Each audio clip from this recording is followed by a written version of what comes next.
నమస్తే LNR media. This is సహస్ర. ప్రస్తుతం మనం బీఆర్ఎస్ భవన్లో ఉన్నాము. అయితే మనతో పాటు ఉన్నారు ఏనుగుల రాకేష్ రెడ్డి గారు. సో రాకేష్ రెడ్డి గారితో మాట్లాడదాం. నమస్తే సార్.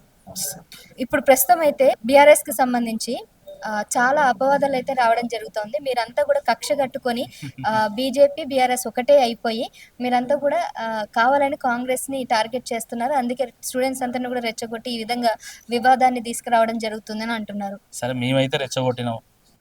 మరి కోర్టుని ఎవరు రెచ్చగొట్టింది? కోర్టు ఎందుకు మేము మొట్టకాయలేసింది?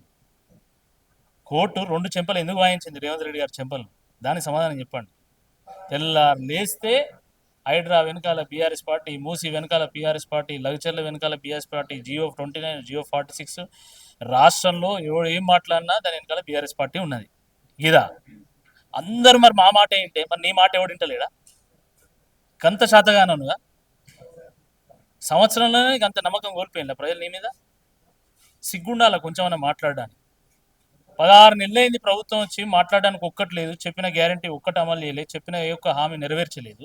వాటి గురించి మాట్లాడకుండా సన్నాయిలు నొక్కుతావు గీదా.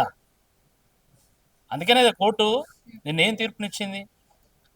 కోర్టు నిన్న మాట్లాడుకుంటూ అసలు మనం ఏమైనా తప్పు చేసినట్టున్నాము, ఈ ముఖ్యమంత్రి ఇంత బుద్ధిహీనుడు అనుకుంటే ఆ రోజే మనం కంటెంప్ట్ నోటీస్ ఇస్తే అయిపోవు, ఈ దరిద్రుడు అని చెప్పేసి నిన్న కోర్టు చెప్పకనే చెప్పింది. అంటే ఇప్పుడు వీళ్ళు కాంగ్రెస్ వాళ్ళు అడ్డుకోకపోతే ఖచ్చితంగా బీఆర్ఎస్ వాళ్ళు ఒకవేళ థర్డ్ టైం హయాంలోకి వచ్చేసిన తర్వాత ఈ భూములు కూడా మాయం చేసేవాళ్ళు. అందు గురించి కనీసం మేము దీన్ని ఉద్యోగులకి ఇవ్వడానికి లేదంటే 5 లక్షల మందికి ఉపాధి కల్పించడానికి ప్రయత్నం చేస్తున్నారు అంటున్నారు. ఉపాధి ఎట్లా కల్పిస్తావు? విశ్వవిద్యాలయాలను అమ్మా? విద్యాలయాలను అమ్ముకోవడానికనే నీకు అధికారం ఇచ్చింది. మీరు కూడా చాలా చాలా భూములు అమ్మడం జరిగిందని అంటున్నారు. ప్రజల అవసరాల దృష్ట్యా ప్రభుత్వాలు కొన్ని సందర్భాల్లో ప్రభుత్వ భూములను కొన్నింటి వేలం వేస్తుంది. అది గతంలో కాంగ్రెస్ పార్టీ చేసింది, తెలుగుదేశం పార్టీ చేసింది, వివిధ రాష్ట్రాల్లో బీజేపీ పాలిత రాష్ట్రాల్లో బీజేపీ కూడా చేసింది. దాని తప్పేం లేదండి, అది ప్రజల అవసరాల దృష్ట్యా. కానీ నేను విశ్వవిద్యాలయాన్ని అమ్మేసుకుంటా, నువ్వు రాష్ట్రానికి ముఖ్యమంత్రి అయితే ఏదైనా చార్మినార్ నమ్ముతావు? అయ్యా గోల్కొండ నమ్ము, చార్మినార్ నమ్ము, కాకతీయ కోట నమ్ము, నేను 1000 స్తంభాల గుడి నమ్ముతా. ఎవడు నువ్వు అసలు? ఎవడయ్యే జాగిరని ఉంటాను. నువ్వు ఉండేది 5 ఏళ్ళకి అంతే ముఖ్యమంత్రి. అయితే నేను మొత్తం అమ్ముకుంటా అంటే చూస్తూ ఊరుకుంటారా? అరే అక్కడ 700 అటవీ వృక్షాలు ఉన్నాయి, డిఫరెంట్ కైండ్ ఆఫ్ ప్లాంట్స్ ఉన్నాయి, 200 జీవరాశులు ఉన్నాయి, అక్కడ జాతీయ పక్షి నెమలి ఉంది. వాటిని కాపాడండి రా బాబు అని మేము మొత్తుకుంటుంటే మీరు భూములు అమ్ముకోలేదా? అరే మేము భూమి అమ్మితే 100 కోట్లు వచ్చినాయి ఎకరానికి. నువ్వు డెవలప్మెంటే చేయలే అన్నావు. మరి డెవలప్మెంట్ చేయకపోతే ప్రభుత్వ భూమిని మేము ఎకరం అమ్మితే 100 కోట్లు ఎట్లొచ్చినాయి? అంటే హైదరాబాద్ డెవలప్ అయినట్ట కానట్ట? దానికి సమాధానం. ఒకవైపు డెవలప్మెంట్ కాలేదంటావు, ఇంకోవైపు మీరు 100 కోట్లు తెచ్చుకున్నారు, 100 కోట్లు జేబులు నింపుకున్నావు. మేమన్నా ప్రభుత్వ ఖజానాకు పోయినాయి అవి. అంటే ఇప్పుడు ఈ వేలం పాట వెనకాల కూడా కిక్ బాక్సెస్ ఉంటాయని అని ఎక్స్పెక్ట్ చేస్తున్నారు. 100%. ఇంకా దాంట్లో అనుమానం ఏముంటది? దేంట్లో అయినా అదే కదా ఈ ప్రభుత్వం చేసేది. స్పోర్ట్స్ కోటాలో టీచర్లను నింపండి అంటే జేబులు నింపుకున్నారు వీళ్ళు. ఇప్పుడు వాళ్ళు పాపం ఆ స్పోర్ట్స్ కోటాకు సంబంధించినటువంటి వాళ్ళందరూ కూడా రోజు వాళ్ళ ఆఫీసర్లను కలిస్తే ఒక్కడికి ఎక్కువ అని లేదు. వరుసగా 3-4 రోజుల నుంచి నాకు ఫోన్లు వస్తున్నాయి. టీచర్ పోస్టులను నింపుకోమంటే అన్న వీళ్ళు జేబులు నింపుకున్నారు, మేము ఇంటర్నేషనల్ మ్యాచెస్ ఆడినాము, ఇక్కడ నేషనల్ అవార్డ్స్ వచ్చినాయి మాకు స్పోర్ట్స్లో, మాకు ఉద్యోగం రాలే, కానీ వాడు మండలంలో ఆడితే వానికి ఇచ్చిన ఉద్యోగం అని వాళ్ళు మొత్తుకుంటారు. దాని సంగతి ఏంది?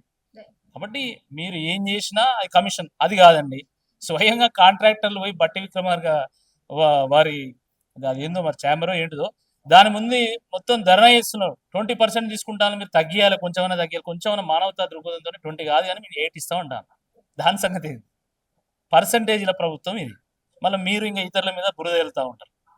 సరే, ఇంకోవైపు గ్రూప్ 1 ఎగ్జామ్స్ గురించి కూడా చాలా వాళ్ళు ఇబ్బందులు పడుతున్నట్టు కూడా తెలుస్తుంది. ముఖ్యంగా విద్యార్థులంతా కూడా తెలుగు మీడియం విద్యార్థుల పేపర్లంతా కూడా ఇంగ్లీష్ మీడియం సంబంధించిన వాళ్ళు, లేకపోతే ఇంగ్లీష్ పేపర్లు దిద్దే వాళ్ళు కరెక్షన్ చేయడం వల్ల వాళ్ళకి అన్యాయం జరిగిందని స్టూడెంట్స్ అంతా కూడా రోడ్డు మీదకి వచ్చి ధర్నా చేస్తున్న పరిస్థితి కనబడుతుంది. మరోవైపు సుందరయ్య ఆ భవన్లో కూడా వాళ్ళు ప్రెస్ మీట్ పెడదామన్నా కూడా పోలీసులు అడ్డుకోవడం చూస్తుంటే ఎట్లా చూడాలి ఈ పోలీసుల వైఖరి ఇప్పుడున్నటువంటి పరిస్థితిని? గ్రూప్ 1 పరీక్షలో ఖచ్చితంగా అవకతవకలు జరిగినాయి. విద్యార్థులకు అనేక అనుమానాలు ఉన్నాయి. ఎందుకంటే 2 సెంటర్లలోనే 74 మంది టాపర్లు వచ్చారు. 563 పోస్టులు అంటే ఒక 10-15 సెంటర్లు అసలు ఎవరు లేరు. ఒక 10 సెంటర్‌లో మొత్తం టాపర్స్ ఉన్నారు. దాంట్లో 2 సెంటర్‌లోనే 74 మంది ఉన్నారు. మొత్తం ఉన్నాయి 563. దాంట్లో 74 మంది 2 సెంటర్‌లలోనే వస్తారా? ఎవరో అల్లటప్పగాళ్ళు కాదు రాసింది కాదు ఇది. 20,000 మెంబర్స్ క్వాలిఫైడ్ ఫ్రమ్ ప్రిలిమ్స్ వాళ్ళు రాసినటువంటి పరీక్ష. అంటే యావరేజ్ ఉండాలి ఫలితం. ఒక 8%, 9%, 8.5%, 9.5% ఆ రేంజ్‌లో ఉంటే సరిగ్గా జరిగినట్టు ఇవాల్యుయేషన్. కానీ 2 సెంటర్‌లో ఎక్కువొచ్చి 20 సెంటర్‌లో అసలు ఎవడు రాలేదు అంటే ఖచ్చితంగా గోల్‌మాల్ జరిగింది. అందులో ఎటువంటి అనుమానం లేదు. 563 పోస్టులుంటే టాప్ 500లో ఒక్కరంటే ఒక్కరు కూడా తెలుగు మీడియం విద్యార్థి లేడు అంటే ఈళ్ళేమన్నా డీలిమిటేషన్ ఏమైనా జరిగిందా? ఒక్కో సెంటర్‌లో ఒక్కో ఇవాల్యుయేషన్, ఒక్కో స్టేజ్‌లో ఒక్క ఇవాల్యుయేషన్, ఒక్కో మీడియంలో ఒక ఇవాల్యుయేషన్. మరి ఏం జరుగుతాంది? దీనికి సమాధానం చెప్పాలా? ఎంత ఘోరం అంటే ఒకాయన క్వాలిఫై అయితాడు. ఒక సబ్జెక్ట్‌లో 75 మార్కులొస్తాయి, 80 మార్కులొస్తాయి. ఇంకో సబ్జెక్ట్‌లో 2 మార్కులొస్తాయి. అయితదా అండి అట్లా? అయితదా చెప్పండి? యూపీఎస్సీ ఇంటర్వ్యూ దాకా పోయినోడికి 380 వచ్చినాయి. మామూలోళ్ళకు 500 చిల్లర వచ్చినాయి. ఎట్లయితది? ఎట్లా సాధ్యమైతది? There is something that is hidden and that has to be unlocked and that has to be. మీ బీఆర్ఎస్ పార్టీ ఎట్లా స్టాండ్ తీసుకుంటుంది మరి గ్రూప్ 1 ఎగ్జామ్స్ గురించి లేదంటే విద్యార్థుల కోసం? మేము చెప్తున్నాము వీళ్ళకి అనేక అనుమానాలు ఉన్నాయి. దాంట్లో అవకతవకలు జరిగినాయి. దానికి ఏదో గోల్మాల్ జరిగిందని చెప్పేసి వాళ్ళ అనుమానాలు వ్యక్తం చేస్తున్నారు. దానికి సమాధానం చెప్పండి. లేదా వెంటనే రీఎవాల్యుయేషన్ పెట్టండి. అది చేత కాకపోతే మాకు పరీక్ష నిర్వహించడం చేత కాదని చెప్పి మళ్ళీ పరీక్ష నిర్వహించాలి. లేకపోతే మరి వాళ్ళు కోర్టుకు పోతామంటారు. వాళ్ళు కోర్టుకు పోతే కోర్టు నిర్ణయిస్తుంది. కోర్టుతో కూడా సాధ్యం కానప్పుడు ప్రజా కోర్టులో మేము నిలదీస్తాం. మేము తప్పకుండా మేము తెలుస్తాం. దోష ఎవరో మేము తెలుస్తాం 100%. ఓకే. సో లాస్ట్ 1 వీక్‌లో కూడా అత్యాచారాలు ఆడపిల్లల మీద ఎక్కువైంది. సో ఈ 1 వీక్‌లో అత్యాచారాలు ఇంత ఎక్కువైనా కూడా ప్రభుత్వం గాని లేదా పోలీసులు గాని అసలు దీని గురించి ఏ విధంగా కూడా స్పందించట్లేదు. అసలు దీని మీద ఎక్కువ దృష్టి కేంద్రీకరించట్లేదు. ఎందుకంటారు? అసలు రాష్ట్రంలో శాంతి భద్రతలు ఉన్నాయా? ప్రతిరోజు మర్డర్లు, మానభంగాలు, abuses on women, harassments, crime rate ఎట్లా పెరుగుతుందండి? అదే లాస్ట్ 1 వీక్ మెట్రో స్టేషన్‌లో కూడా ఆ ఆడపిల్ల మీద చాలా ఎందుకంటే నేను విప్పి చెప్పట్లేదు కానీ చాలా దురదృష్టకరమైనటువంటి సంఘటనలు జరుగుతున్నాయి. క్రైమ్ రేటు విపరీతంగా పెరుగుతున్నది. వాళ్ళ ఆస్తులు ఎట్లా పెరుగుతున్నాయో క్రైమ్ రేట్ కూడా అట్లా పెరుగుతుంది. కాంగ్రెస్ పార్టీ నాయకుల ఆస్తులు వాళ్ళ పొట్టలు ఎట్లా పెరుగుతున్నాయో ఈ క్రైమ్ రేట్ కూడా అట్లనే పెరుగుతుంది. నేను ఆ విషయం ఎందుకు చెప్తున్నా అంటే ఎవరు ఏం పని చేస్తలేరండి. మంచి హెలికాప్టర్లో తిరుగుతాను. అసలు నాకు అర్థం కాదు. హైదరాబాద్ నుంచి నల్గొండ ఎంత దూరం ఉంది?